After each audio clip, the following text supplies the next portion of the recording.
পুরা খ্যাত মজুর ইউনিয়ন রাজ্য কমিটির সিদ্ধান্ত অনুসারে সারা রাজ্যে আমরা মানুষের জনজীবনের গুরুত্বপূর্ণ 5 দফা দাবি, তার মধ্যে রেগার কাজ দেওয়া 200 দিন 600 টাকা মজুরি।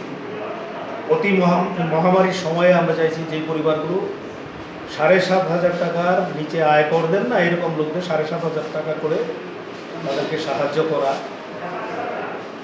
পানীয় জলের সমস্যা, এইরকম গুরুত্বপূর্ণ 5 দফা দাবিতে আমরা পঞ্চায়েতে ডেপুটেশন দেওয়ার জন্য ভিলাতুলি অঞ্চল কমিটি আমরা আজকে সেখানে ডেপুটেশন দিতে যাই। আমরা পালপাড়া থেকে মানে সুসজ্জিত মিছিল, সমস্ত কোভিড আইন মান্যতা দিয়েই আমরা মিছিলটা সংগঠিত করি।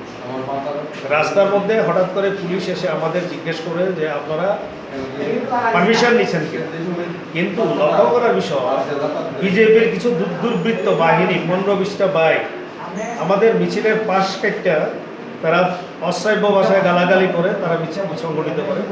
তাদের ক্ষেত্রে পারমিশনের কোনো বালাই নেই, তাদেরকে কিচ্ছু করে নাই, কিন্তু আমাদের আটকে দেওয়ার চেষ্টা করে। কিন্তু আমরা আগায়ে যাই, যে আমরা ডেপুটেশন দেওয়ার জন্য আগায়ে যাই, কিন্তু পরবর্তী সময়ে দেখা গেল বিভিন্ন জায়গা থেকে বিজেপির দুর্বৃত্তরা আমাদের এই মিছিলটার উপর অতর্কিত হামলা করে।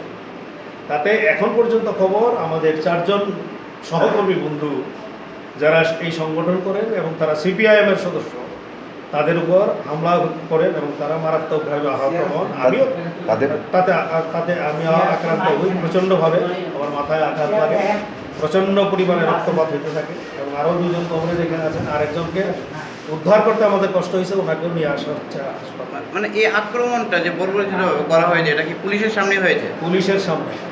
পুলিশের ভূমিকা কি? পুলিশ আমাদের আটকাইতেছে, পুলিশের সংখ্যাটা 2 জন 3 জন আটকাইতেছে। পরবর্তী সময়ে কল্যাণপুর বিভিন্ন জায়গা থেকে বিজেপির দুর্বৃত্তরা আমাদের মানুষদের তারা ব্যারিকেড করে আক্রমণ করার জন্য চেষ্টা করছে। আপনাদের যে 4 জন তো আক্রান্ত হয়েছে, তাদের নাম? একজন সুকুমার দাস, হরিপদ সরকার, মনীন্দ্র সরকার। আর আপনি? আমি অজয় ঘোষ, আমার ডেজিগনেশন। আমি সিপিআইএম খোয়াই জেলা কমিটির সদস্য, তেলিয়ামুড়া মহকুমা সম্পাদক মণ্ডলীর সদস্য, খ্যাত মজুর ইউনিয়নের রাজ্য কার্যকরী কমিটির সদস্য এবং খোয়াই জেলা সম্পাদক।